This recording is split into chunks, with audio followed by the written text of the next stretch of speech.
Bonjour, nous avons ici un exercice type de quatrième où est-ce que nous devons comparer des expressions. Donc l'exercice, comparons les expressions suivantes où x et b, vous voyez ici il y a un x et ici il y a un b, sont des nombres entiers strictement supérieurs à 1. Par exemple 2, 3, 4, etc. Alors on va prendre la première expression, il faut comparer 7pi sur 5 avec 7 sur 5pi. Pour comparer ces expressions, on va essayer de s'arranger pour avoir le même dénominateur. Ici j'ai 5pi, donc là je vais faire fois pi, et bien sûr fois pi. Si je fais fois pi au dénominateur, je dois faire fois pi au numérateur. Ici je vais obtenir pi fois pi, ça fait 7pi au carré, divisé par 5pi, que je dois comparer avec 7 sur 5pi. Alors, les dénominateurs sont et ici sont les mêmes, donc ça je m'en occupe pas, je vais juste comparer les numérateurs. Alors vous voyez, pi c'est à peu près 3/14, donc pi au carré, c'est strictement positif, vous pourriez le faire à la calculette.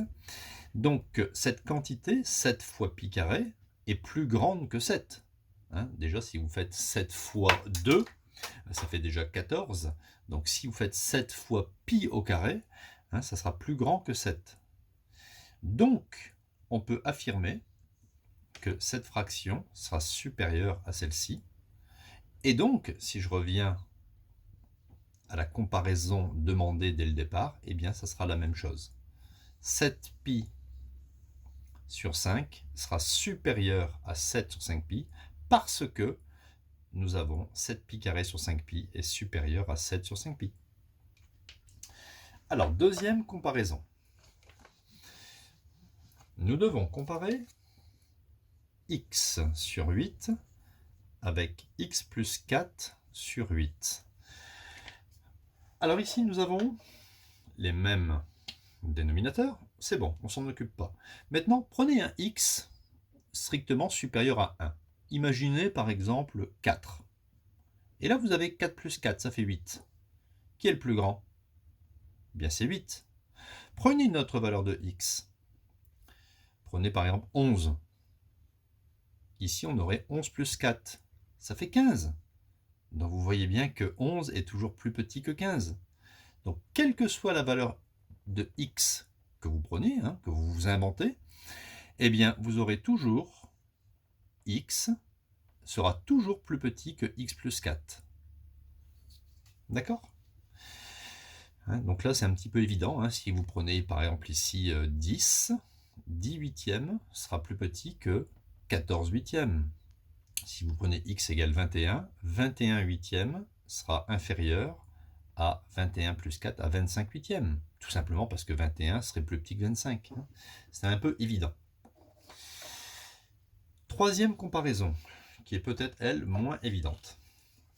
On doit comparer moins 8 b au carré sur moins 3 avec moins 15 b au carré sur moins 3.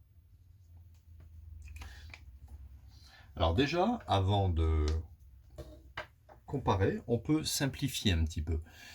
Ici, moins divisé par moins, on peut les retirer. Donc on va comparer 8b carré sur 3, moins divisé par moins, vous pouvez le retirer, ça fera 15b carré sur 3. Je ne vais pas faire 15 divisé par 3 égale 5. Bon, c'est vrai que ça fait 5b carré, mais je vais laisser ici 3 les mêmes dénominateurs. Maintenant, imaginez, il est évident que 15 fois b au carré est plus grand que 8 fois b au carré. Ou bien 8 fois b au carré est inférieur à 15 b au carré. Je vais prendre un exemple. b, c'est un nombre entier supérieur à 1. Prenez par exemple b égale 2. Regardez, si on fait 8 fois 2 au carré, ça fait 8 fois 4, ça fait 32.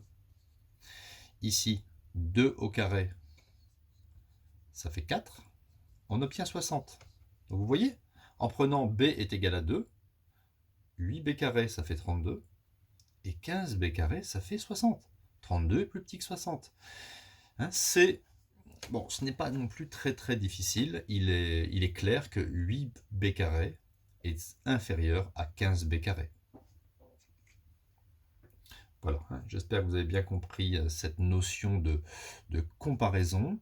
Faites attention, hein, moins divisé par un moins, ça fait un plus. Et donc, pour comparer ici des quotients ou des fractions, il faut comparer les numérateurs en ayant les dénominateurs identiques.